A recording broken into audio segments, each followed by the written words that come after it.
Diddy adopted a white child. And then Papa Combs decided that he would like. Okay, he just helping out a nice little white girl that needed some, a family, okay? Okay, come on y'all, y'all smarter than this. Diddy's adopted daughter just did something no one expected, and Diddy's dream of getting out of jail has officially been crushed. And it's not just Diddy who's sweating. Over 200 celebrities are allegedly panicking behind closed doors as their names get exposed in court documents. If you think you've heard everything about the Diddy trial, trust me, you haven't. Back in 2020, a video surfaced of Sean Diddy Combs introducing a young woman to the world, Ava Baroni, calling her his adopted daughter. The video felt casual, even heartwarming at first. My name's Ava. I'm a Scorpio. No. What's your last name? Oh, Ava Combs. What's your other last name? Ava Baroni. Ava Baroni Combs? Yes, it was breaking news. Diddy adopted a white child. Diddy gushed over her, smiling like a proud father, while Ava stood shyly beside him. I want you to tell them the story about how I adopted you. But you still have beautiful parents that... Except, there was one problem. Ava was never legally adopted by Diddy. She was with him when she was very, very young, so she is in fact his adopted daughter. Some are saying this woman in the background here is her mother, but nothing is confirmed. No paperwork, no court filings, nothing official tying her to him except public appearances and vague statements. On the streets. And then Papa Combs decided that he would like to be a caring man. So then he saw me and decided to pick me up. Some thought it was just another celebrity trying to play the father figure card.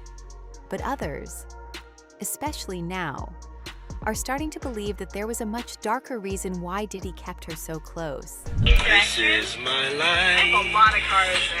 This is because I am a great father, but I'm sleeping with the girl. Tell me, who do y'all have a crush on? Tell Daddy the truth. I don't know about you guys, but that video and the way Diddy's acting raises so many questions. Fast forward to today, and Ava Baroni has completely disappeared from the public eye. No interviews or social media activity. It's like she vanished into thin air. And now, with Diddy facing federal sex trafficking and racketeering charges that could land him in prison for life, rumors are exploding that Ava could be a key witness. But was his family there? Was his sons there? His mom there? No, not his sons or his mom or his daughters. There was two people in there that I think were there for him, but I don't know for sure, and I couldn't recognize them. But there was a guy with a free Diddy shirt on the first half when I wasn't in the courtroom. He's definitely not gonna get picked as no juror. Yeah. There are several reports suggesting that Ava might have seen, or worse, experienced, things at Diddy's infamous parties that could now become critical evidence. Tell us about Diddy. Like, this isn't her thing. Like, he's not her dad. She was a family friend. One theory even suggests that Diddy groomed Ava for years, keeping her close under the guise of being a father figure, all while exposing her to the same secretive celebrity world that prosecutors are now digging into. Yeah. And it's Ava. Another theory claims Ava has already spoken to authorities behind the scenes. And not just about Diddy, but about dozens of other A-listers who attended those wild no cameras allowed parties. And those big names include music moguls, celebrities, and even politicians. So if you don't have what they need, they're gonna leave. Right. Gotta keep them there. Right. You need locks on the doors. Okay, this is sounding kind of dangerous now. It's a little kinky. According to some posts, prosecutors might be preparing Ava to testify. And what she knows could blow the lid off not just Diddy's empire, but Hollywood itself. Multiple outlets are quietly hinting that Ava has been in communication with prosecutors. Of course, nothing is official yet, no subpoenas or public statements. But the chatter swirling is too loud to ignore. He's been charged with sex trafficking, transportation for prostitution, and racketeering with conspiracy, and he has consistently denied all the allegations. Soon it's going to be the jury's turn to hear all the evidence. Apparently, Ava's testimony could tie Diddy's private events to some of the celebrities whose names are now getting dragged into court. People like Yay, Lauren London, Mike Myers, Michelle Williams, Kid Cudi, and of course Michael B. Jordan. Ask you about different celebrities they know. Michael B. Jordan was on the list. Kid Cudi was on the list. Kanye West was on the list. Some of Diddy's family, including his kids, were on the list. Did any of the jurors know any of them or no? Yeah, there were some jurors who knew different people. So like there was Ava could expose what happened at the Diddy parties, or how he treated the women around him while she was there. She could also reveal if she ever felt unsafe around him, and why she went completely off the grid ever since the Diddy lawsuit was filed. Okay, he just helping out a nice little white girl that needed some, a family, okay? Okay, come on y'all, y'all smarter than this. Y'all smarter than this. Some reporters suggest that Ava's parents had completely distanced her from Diddy, even before the lawsuit was filed. So this just means something was going on that her parents weren't very happy about. It has also been suggested that if Ava actually takes the stand, it will be over for Diddy, because she's been really close to the family and probably knows more than she should. He picked me up off the streets. 1 minute, then he goes and say, because I was on the streets, living on the streets. Diddy's own kids are surely not going to be witnesses against him, but Ava could be a key witness in the case, only if she remains safe, because some insiders are reporting that Ava hasn't willingly disappeared. They think that Diddy and his team has something to do with it, as they do not want her to say the wrong things to the wrong people. But to know where has this little girl been, because we haven't seen her in a while. So my detective skills, I went to find her TikTok and try to see the videos she's been posting. So one, all of her comments for all of her videos are all right. And this particular video that I'm about to show next, I don't know why, but you know, us clairvoyant people, it really spoke to me. She basically said that this is where all your answers are, showing Star Island. Is this girl trapped on Star Island right now so we can't see her? Can she not leave? What? What's going on? It's pretty obvious that the FBI and the investigators would want to talk to her. So there's a chance that Diddy allegedly made her disappear, so his trial doesn't get any worse. In cold things that she's posting. If this girl is on Star Island and that's where all her answers are, when is the trip? Because apparently that's where all the bodies are buried. Reportedly, some political figures will also be name-dropped in the ongoing trial, and that's not going to end well for a lot of people. And make no mistake, Diddy knows he's in trouble.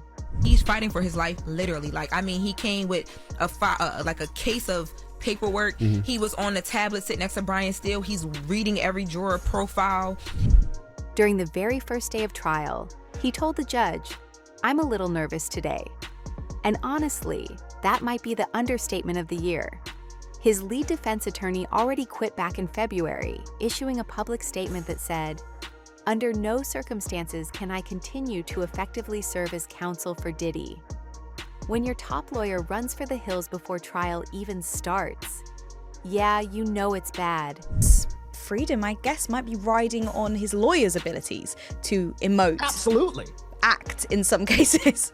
Absolutely. It is 100%. If they like them, if they believe in them, if they are listening to them, then they're going to give the client a benefit of a doubt. You understand? And now, with rumors that his once trusted daughter could turn against him, insiders are saying Diddy's legal team is scrambling behind the scenes to find out who is cooperating and what evidence is about to drop. A reporter also revealed that Diddy looked significantly older, with white hair, and he seemed tense for very obvious reasons. So it's more white, and then the sides of his face are not as hairy, and then he just looks really pale. I don't think that he lost that much weight. I feel like this is a good representation of the weight that I saw when I saw him in court. And then he's wearing the white collared shirt with a navy crew neck, but it's a little less V. It's more circular, but that's what we think he looks like. It's not just Diddy who's worried, though. Turn around and make eye contact with each members of the press and just everyone in the courthouse. With over 190 to 200 celebrity names reportedly submitted to the court during jury selection, Hollywood is practically shaking right now. The list wasn't random either. Prosecutors introduced it so potential jurors could admit if they had connections or biases toward these celebrities. A lot of them jurors, y'all saw that Cassie video. I'm not even gonna hold Of you. course. How could they not? It was on CNN. It literally was a CNN exclusive video. That was the reoccurring theme. People kept bringing that up. But in doing so, they made it crystal clear. These are the circles Diddy ran with. And whether or not these celebs are guilty of anything, being publicly tied to this case is disastrous for their images. Some of the court proceedings have also been recorded and leaked, where Diddy is actually facing the judge and jury.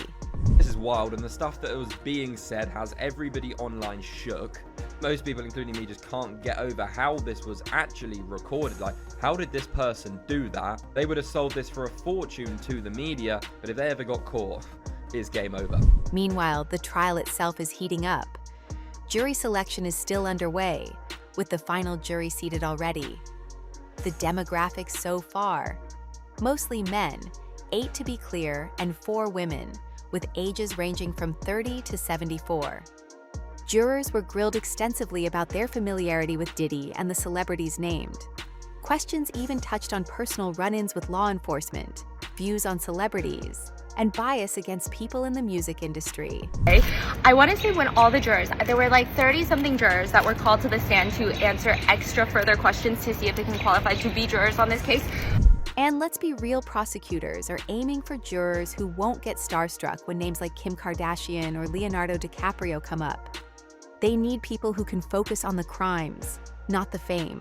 Because once testimony begins, especially if Cassie Ventura and potentially Ava Baroni take the stand, it's going to get messy fast. And that it was very damning. That got her excluded, meaning they're not going to use her as a juror because they were like, wait, for you to eat. She was like, it was damning. Judgment, yeah. It was damning, but I can still make a clear and fair decision. Yeah. Diddy's team was like, nah, And if you think Diddy's only problem is the evidence stacking up against him, think again. Because even the jury selection has turned into a full-blown circus. From the moment jury interviews started, it became clear. Finding 12 unbiased people who hadn't already made up their minds about Diddy was nearly impossible. Hates the lawyer and thinks the lawyer is a jackass, and they're not going to listen, and they start doing their hands like this because they're saying stuff that they cannot believe in.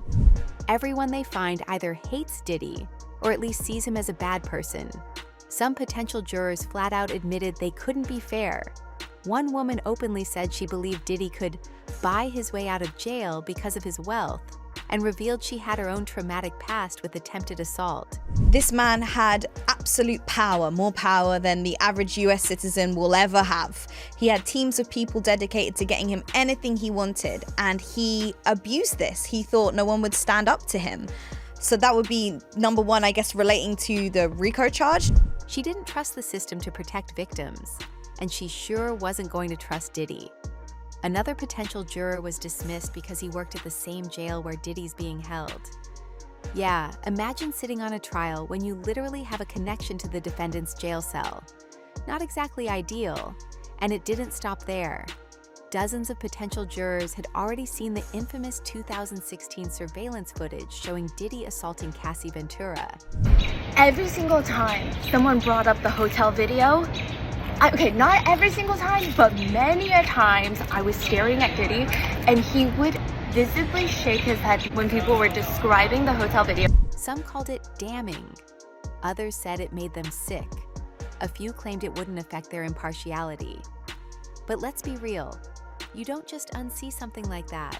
Hers was excused because she said that she cannot look at any of the evidence in this case because she will faint. She will pass out. She said in junior high she passed out because someone was talking about oral intimate relations.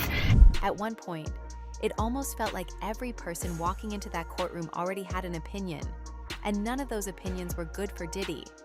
The judge, Aaron Supermanian, had to meticulously weed through nearly 100 people just to find a pool of 12 jurors and 6 alternates. And another guy was excused because he admitted that he was smoking last night and it would be very difficult for him to stop smoking throughout the entirety of the trial. And even then, behind the scenes, there are whispers that some of the final jurors still have lingering biases. But there's something interesting. Some jurors reportedly admitted to liking Diddy before the trial, being fans of his music, his brand, his whole bad boy persona. He's a father, he's a successful black man, that he's done a lot for his community, but that doesn't preclude him from also being all of these other things. While others low-key hated him, viewing him as another rich celebrity who thought he was above the law. Then there was another potential juror, a man who casually admitted he clicked and read a USA Today article about the case just days before jury selection. even though he knew he wasn't supposed to. Prosecutors argued that showed he couldn't follow basic instructions, and the judge agreed. He was out. Federal courthouse, lots happened today. The big thing is there is still no jury. They're so concerned about jurors backing out over the weekend once they find out that they're actually on the jury, that they're going to bring 43 of them back on Monday morning. But one of the strangest moments came when a woman confessed that her Catholic upbringing left her with crushing guilt and major anxiety about sitting on a case like this. She said, "To me, you have the life of somebody in your hands. That's very difficult for me." She also admitted she had serious stomach issues that would require constant bathroom breaks during the trial. We received an email overnight that one juror backed out. She was like, "This is just too much. I can't do it. Too much pressure." They had to strike another juror who did not give accurate information. He's engaged in a lawsuit with the city of New York and forgot to mention that. The judge, Arun Subramanian, struck her from the pool too, warning that this trial was going to be fast-paced and intense, with very few breaks. And it didn't stop there. By the end of May 5th, the court had qualified just 19 people, including 2 who admitted they were huge fans of 1990s hip-hop. The plan was to find 45 qualified jurors to narrow down for the final selection. And it wasn't looking easy. 2 women have said that they have been sexually assaulted decades ago in the past. They were allowed to continue on. And another woman who said that she had once been arrested for shoplifting for stealing a... And it's important to remember, this jury isn't deciding whether Diddy should pay a fine or lose a record deal. They're deciding whether he's guilty of federal sex trafficking, racketeering, and transportation for prostitution, charges that could put him behind bars for life. Every person picked matters. Every hidden bias could swing the outcome. And according to reports, the defense team knows they're fighting an uphill battle. They're going to go through a lot of people on this jury selection. It's not so much, to be honest with you, whether they've heard of it, because that happens a lot. High-profile cases, we still get jurors, obviously. Prosecutors are planning to focus hard on the power dynamic Diddy allegedly used to control women, offering promises of fame and fortune, then turning to threats, violence, and manipulation once they were trapped. Defense lawyers are arguing it was all consensual, an alternative lifestyle, a swingers world where everyone was a willing participant. But according to legal experts, that argument is going to be a tough sell, because the accusations aren't just about wild parties, they're about freak-offs, what prosecutors describe as multi-day Dr. G-fueled SOX parties, where women were allegedly forced into degrading acts for the entertainment of Diddy's inner circle. Of the leaked videos and images from his so-called parties, it will come as no surprise that he is accused of hiring male and female S-workers to perform for hours on end, often intoxicated or under the influence of substances, at these sessions called freak-offs. And the more jurors hear about the freak-offs, the white parties, and the secret rooms where it all happened after the celebrities left, the harder it's going to be for Diddy's team to sell the idea that this was just harmless fun. This freak-offs was mentioned 16 times in this document to arrest him. And what these were basically really big S parties. Probably non-consensual because everyone was off the face. And he would direct them, and... Especially when the jury is hearing names like Leonardo DiCaprio, Paris Hilton, Mariah Carey, and Kid Cudi, all linked to Diddy's crumbling social empire. And Kid Cudi's connection cuts deeper than just party invites. Cassie Ventura claims that after she briefly dated Cudi during a rough patch with Diddy, Diddy threatened to blow up his car. Shortly afterward, Cudi's car actually exploded in his driveway.